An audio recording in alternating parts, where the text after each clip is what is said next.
పోరాడుతాం మా సమస్యలు తీరే వరకు పోరాడుతాం అమలు చేయాలి 22వ జీవోని అమలు చేయాలి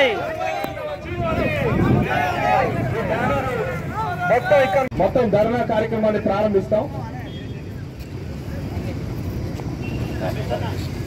పరిష్కరించాలి కాంట్రాక్ట్ కార్మిక సమస్యలు వెంటనే సింగరేణి కాంట్రాక్ట్ కార్మికుల సమస్యలు వెంటనే పోరాడుతాం మా సమస్యలు తీరే వరకు పోరాడుతాం మా సమస్యలు తీరే వరకు అమలు చేయాలి జీవో నెంబర్ 22ని అమలు చేయాలి జీవో నెంబర్ 22ని అది కేంద్రమైనా రాష్ట్రమైనా ఏ ప్రభుత్వమైనా అధికారంలోకి రావడానికి ముందు అనేక హామీలు ఇవ్వటం మనం నిజంగానే కొంతమంది పెట్టుబడిదారులు సామ్రాజ్యవాదులు గొంతెమ్మ కోరికలు కోరితే ఆ కోరికలు తీర్చడానికి వాళ్ళు హామీ ఇస్తారు.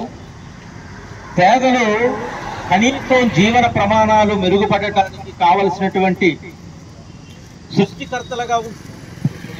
సృష్టికర్తలుగా ఉన్నటువంటి పేదలకి కూడా హామీలు ఇస్తారు. పెరిగిన ధరలకు అనుగుణంగా వేతనాలు పెంచుతామని వాళ్ళే చెప్పారు. మీకున్న ప్రధాన సమస్యలన్నింటినీ పరిష్కారం చేస్తామని వాళ్ళే హామీ ఇచ్చారు.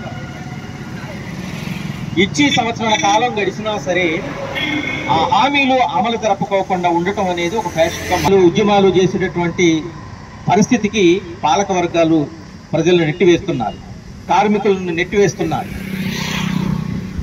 చివరికి కోర్టులు కూడా న్యాయస్థానాలు కూడా కల్పించుకొని మొట్టికాయలు వేసినా సరే ఈ ప్రభుత్వాలకి సిగ్గు రావట్లేదు, బుద్ధి రావట్లేదు.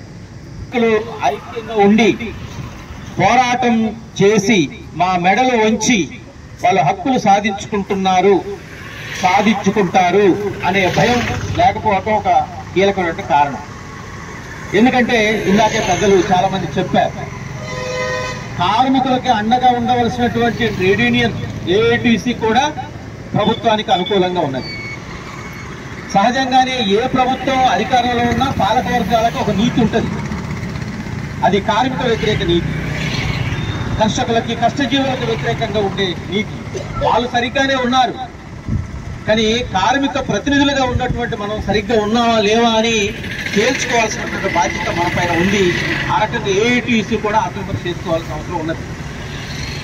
ఐఎన్టీసీ అనేది ప్రభుత్వంలో ఉంది కాబట్టి వాళ్ళ వైఖరి అలాగనే ఉంటుంది. మనం దాని పట్ల పెద్ద అపోహలు అనుమానాలు మనకేం లేవు.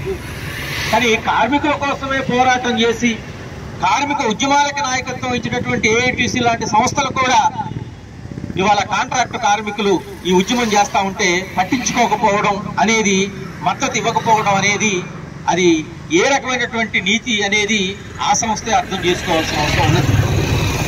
ఇక ప్రభుత్వాలది కేంద్రమైనా రాష్ట్రమైనా ఇవాళ వేతనాలు పెంచడం అనంటే, కనీస వేతనాలు ఇవ్వమని అడగటం అనంటే రాజ్యాంగబద్ధంగా మనకున్నటువంటి హక్కులని అమలు జరపమని కోరటం.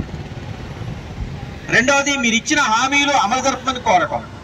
నిజంగానే వాళ్ళు 26,000 రూపాయలు వేతనం ఇచ్చారనుకోండి, ఇప్పుడు మనం నివాసం ఉంటున్నటువంటి గుడిసెలు గోలగొట్టి బతుకులు కడతామా? లేకపోతే పిల్లగాళ్ళని డాక్టర్లని ఇంజనీర్లు చదివించుకోవడానికి ఆ వేతనం సరిపోతుందా?